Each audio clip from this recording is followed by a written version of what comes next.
할렐루야. 사랑하는 대강의 가족 여러분, 오늘 하루도 하나님의 말씀과 동행하는 삶이 되길 소망합니다.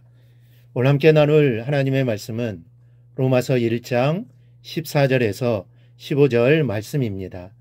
헬라인이나 야만인이나 지혜 있는 자나 어리석은 자에게 다 내가 빚진 자라. 그러므로 나는 할 수 있는 대로 로마에 있는 너희에게도 복음 전하기를 원하노라. 아멘. 사람은 빚지고는 못 삽니다. 이 빚쟁이들의 빚 독촉 때문이 아니더라도 양심 있는 사람이라면 한시도 마음 편할 날이 없습니다. 빚은 갚지 않으면 그 자체로 무거운 짐이 되고 마는 것입니다. 그래서 빚지고는 못 사는 법입니다. 빚이 없는 사람은 비록 가난하다고 할지라도 마음만은 편합니다. 그만큼 빚은 사람을 얽매에 얽어매는 마력이 있습니다.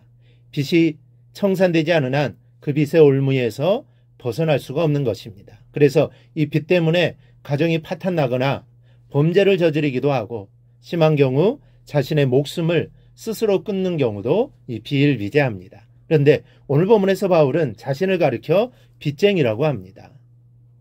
많은 사람들에게 빚을 지은 채무자라는 것이죠.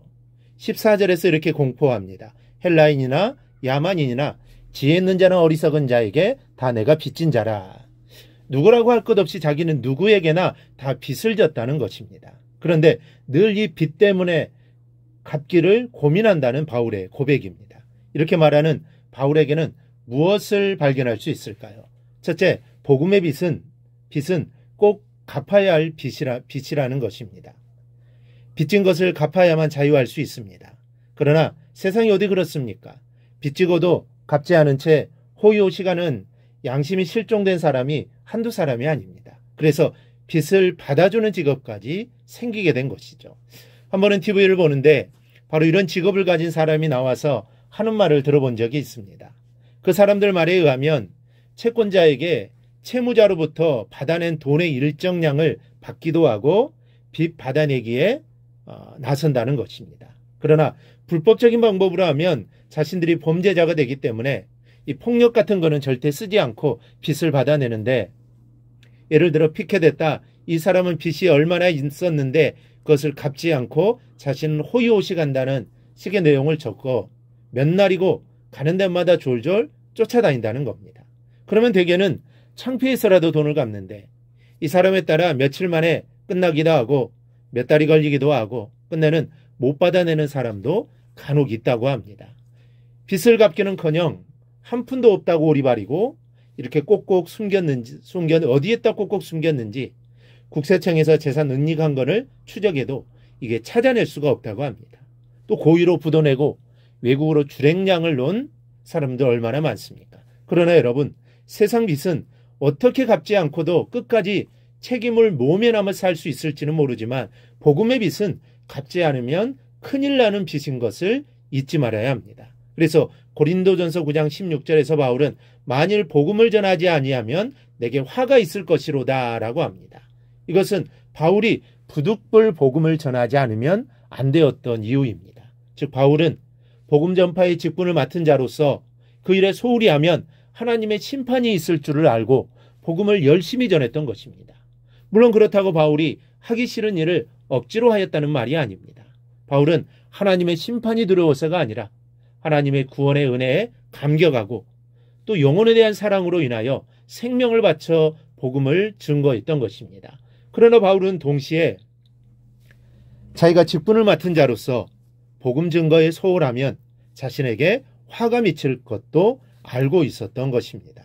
여러분, 하나님은 절대자이십니다.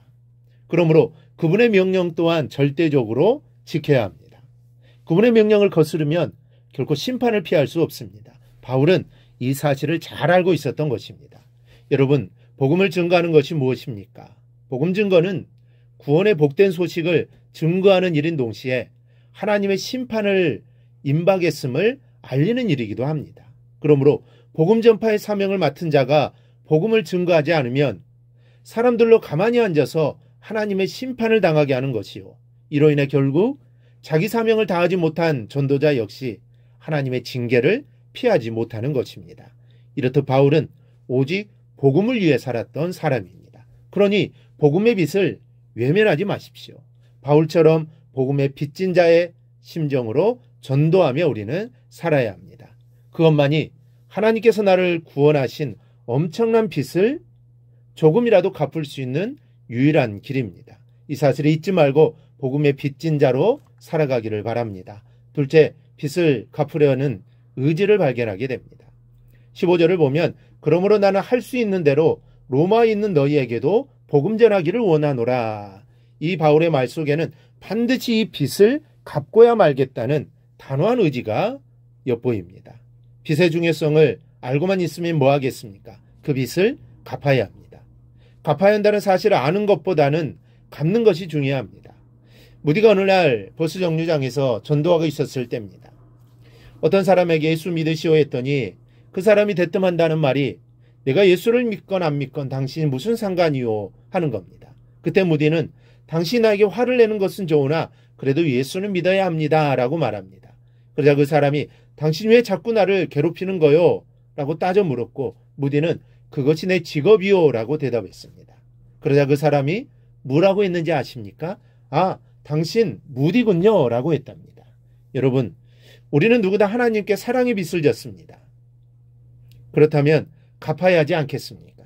부디 바울처럼 그리고 무디처럼 살아가기를 축원합니다. 빚진 자로서 그 빚을 갚으며 살아가기를 바랍니다. 그리하여 구원의 놀라운 역사를 이루는 우리의 삶이 되기를 주님의 이름으로 축원합니다. 오늘 묵상한 말씀을 굳게 잡고 삶으로 실천하며 살아내는 대강의 모든 성도들이 되기를 축복합니다.